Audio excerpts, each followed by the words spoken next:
কি দ্রৌপদী, পেলে নাকি তুমি এমন কোনো সংকেত?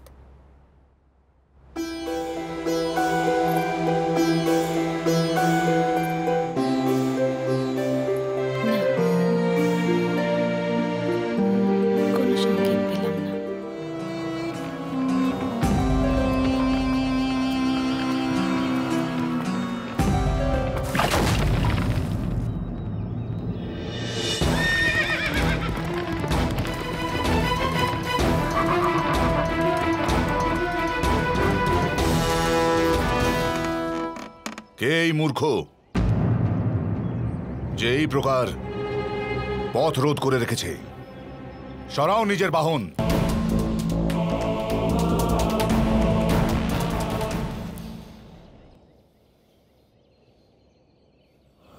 দাঁড়াও মিত্র,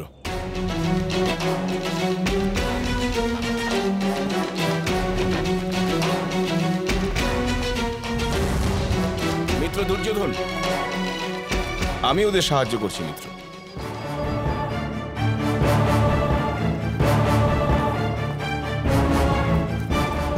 ব্রাহ্মণ দেবতা, আমাদের শীঘ্র রাজভবন পৌঁছানো প্রয়োজন। আসুন, আমি এই বাহন সরিয়ে দিতে আপনাকে সাহায্য করছি। আসুন ব্রাহ্মণ দেবতা।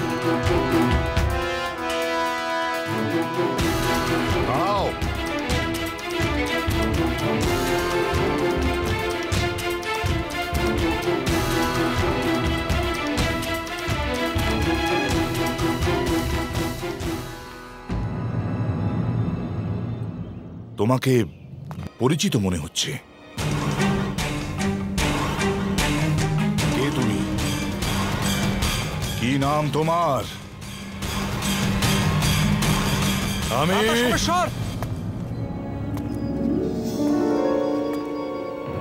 রাধা সোমেশ্বর।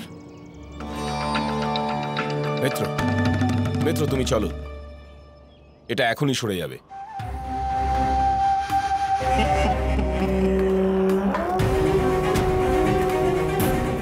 আসুন ব্রাহ্মণ দেবতা।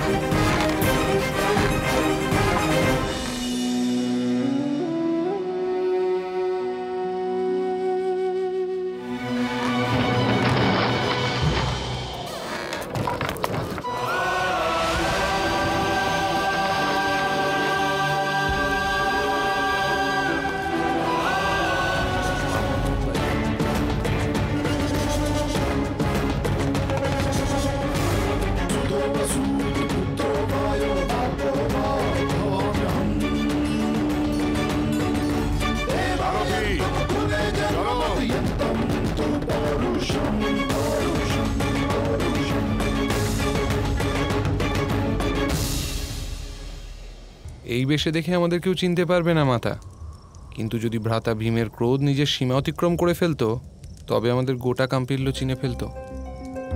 আমাদের শীঘ্রই কাম্পিল্য পরিত্যাগ করতে হবে পুত্রগণ। এখানে স্বয়ম্বরে অনেক রাজারা আসবে। কিন্তু মাতা, আমি নগরীতে শুনে এলাম যে পাঞ্চাল রাজা এক কঠিন প্রতিযোগিতার আয়োজন করেছেন। এমন প্রতিযোগিতা যেখানে কেবল বিশ্বের শ্রেষ্ঠ ধনুর্বীরই বিজয় লাভ করতে পারে। নিশ্চয়ই পাঞ্চাল রাজ ভ্রাতা অর্জুনের প্রতীক্ষায় আছেন মাতা। যে অর্জুন পাঞ্চাল রাজকে বন্দী করেছিল একদিন, সে তো বারণাবতে ভস্ম হয়ে গেছে নকুল।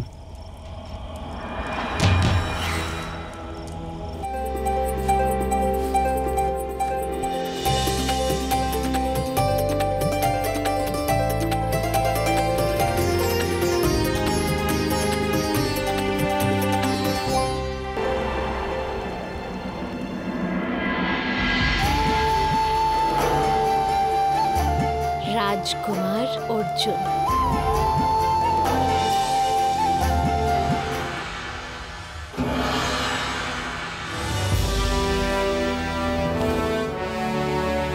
এই দিব্য ধনুক কেবল সেই ব্যক্তি তুলে ধরতে পারবে যার হৃদয়ে পরিপূর্ণ বিশ্বাস আছে নিজের সামর্থ্যের উপর।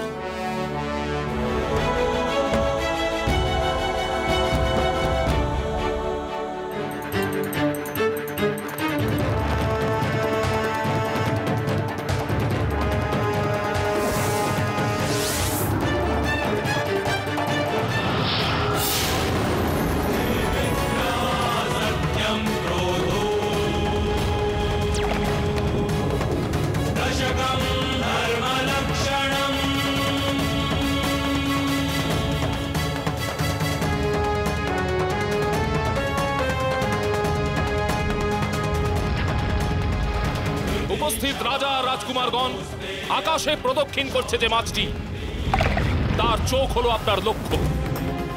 এই জলাশয়ে সেই মাছের প্রতিবিম্ব দেখে ধনুর্ধারীকে সেই মাছের চোখে লক্ষ্য বের করতে হবে, কেবল একটি তীর দিয়ে। আর যে ব্যক্তি এই প্রতিযোগিতায় বিজয়ী হবেন, আমার প্রিয় বোন, তার গলাতেই বরমালা দেবে। পাছা আমার করতে পারবে তো? করতে পারবো না মামাশ্রী। এই প্রতিযোগিতায় কেউ বিজয়ী হতে পারে না। এ স্বয়ম্বরই নয়, সমস্ত রাজাদের অপমান করার একটা পরিকল্পনা। সমস্ত আর্যাবর্তে এমন কে আছে যে এই প্রতিযোগিতায় জয়ী হতে পারে? আমি জিততে পারি মিত্র। যদি এই প্রতিযোগিতা স্বয়ম্বরের অংশ না হতো, তবে আমি লক্ষ্যভেদ করতাম। কিন্তু এখনো আপনি প্রতিযোগিতা জিততে পারেন অঙ্গরাজ। দুর্যোধনের নামে প্রতিযোগিতা আপনি জিতে নিন, আর বিবাহ দুর্যোধনের সঙ্গে হতে দিন। যদি দুর্যোধন আপনাকে অনুমতি দেন, তবে আপনি প্রতিযোগিতায় অংশ নিতেই পারেন।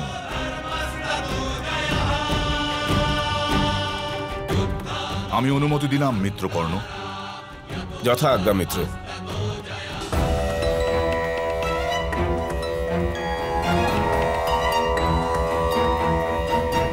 দেখো, সকলে দান করা ভুলে দান নিতে চলে গেছে। চলুন কাম্পিল্লেই যাওয়া যাক। এই ছদ্মবেশে গেলে কেউ চিনতেও পারবে না আমাদের। না সহদেব, এখানে আশেপাশে অন্য কোনো গ্রাম থাকবে, সেখানে যাওয়া যাক। কাম্পিল্ল যাব না আমরা, ওখানে স্বয়ম্বরে আমাদের কোনো প্রয়োজন নেই। চলো। প্রতিযোগিতা শুরু করার পূর্বে আমি স্বাগত জানাচ্ছি এক এমন অতিথিকে।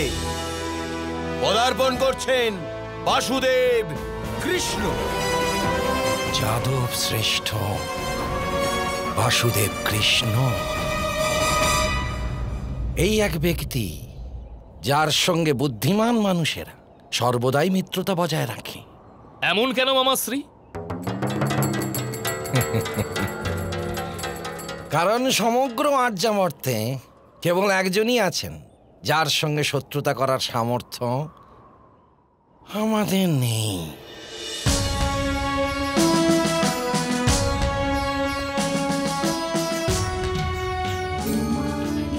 সাবধান!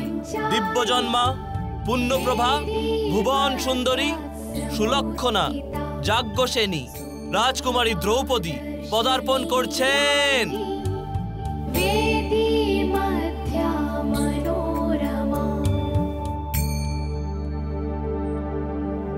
এমন সুন্দর স্ত্রী তো হস্তিনাপুরের সাম্রাজ্ঞী হওয়ারই যোগ্য মামাশ্রী।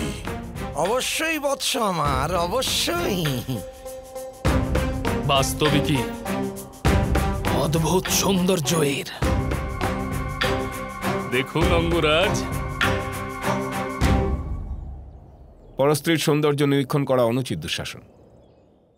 আর তাছাড়া যদি রাজকুমারীর বিবাহ মিত্র দুর্যোধনের সঙ্গে হয়, তবে ইনি তোমার মাতৃস্থানীয় হবেন। উচিত কথা বলেছেন আপনি। সাবধান! মহারাজ বৃত্তক্ষিণের পুত্র সুশর্মা প্রতিযোগিতায় অংশ নিতে মঞ্চে আসছেন।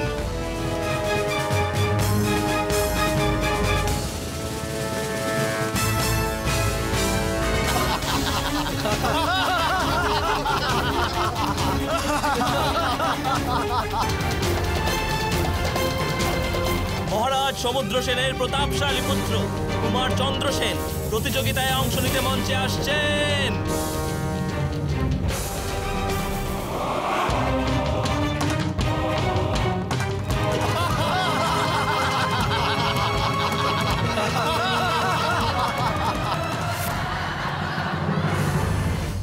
এ রাজাও পরাজিত হয়ে গেল বাসুদেব।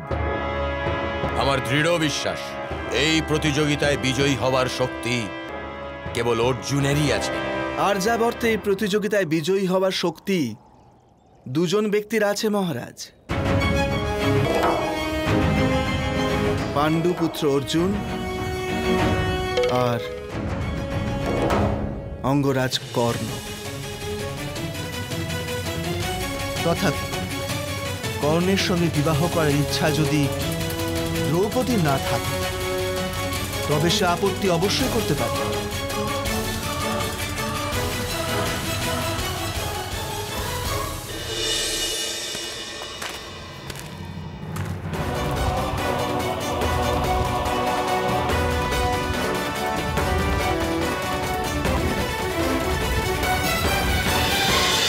মহাভারত।